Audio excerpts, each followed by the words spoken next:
Hello বন্ধুরা, আপনারা যারা আইকিউ নিও 10 ফোনটিতে ডুয়েল ওয়াইফাই বা ডুয়েল ডাটা নেটওয়ার্ক ব্যবহার করতে চাচ্ছেন, তো তাদেরকে আমি আজকে দেখাবো কি করে সেটি ব্যবহার করবেন এই ফিচার দুটি।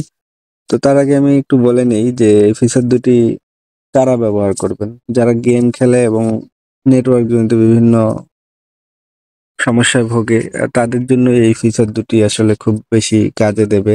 যেমন আপনি গেম খেলার সময় গ্রামীণ মধ্যে নেটওয়ার্ক ইস্যু ফেস করতেছেন, আপনার তখন বাংলালিংক সিমটা ভালো চলবে, ভালো কাজ করবে। অথবা আপনি দুটি রাউটার বা আপনার একই ডুয়েল ব্যান্ডের একটি রাউটার আছে, সেখানে আপনি সমস্যা ফেস করতেছেন একটিতে, তখন আরেকটি আপনাকে সাপোর্ট দিবে আপনার গেমিং এক্সপিরিয়েন্সটা ভালো করার জন্য বা নেটওয়ার্ক এক্সপিরিয়েন্সটা যাতে আপনি ভালো পান সেজন্য।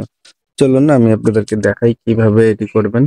তো ফার্স্ট টাইম আমি আপনাদেরকে দেখাই, ওয়াইফাই অন করে নিতে হবে। তো ওয়াইফাই আমার অটো একটি কানেক্ট হয়ে গেল। দেন আপনাকে যেতে হবে নেটওয়ার্ক অ্যাসিস্ট্যান্ট, এখানে গিয়ে ডুয়েল ওয়াইফাই অ্যাক্সেলারেশনে যেতে হবে।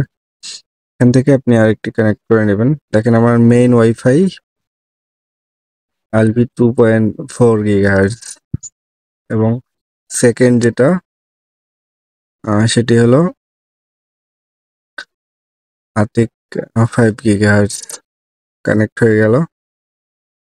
তো আপনারা এখন ডাটা কিভাবে ব্যবহার করবেন, ডাটার নেটওয়ার্ক অ্যাক্সেলারেশন অন করবেন এবং অটো সুইচ ডাটা নেটওয়ার্কে ক্লিক করলে আপনি ওয়াইফাই এবং ডাটা দুটি অটো ব্যবহার করতে পারবেন। যদি আপনার ওয়াইফাই এর সমস্যা হয় ডাটা দিয়ে চলবে, ডাটার সমস্যা হয় ওয়াইফাই দিয়ে চলবে।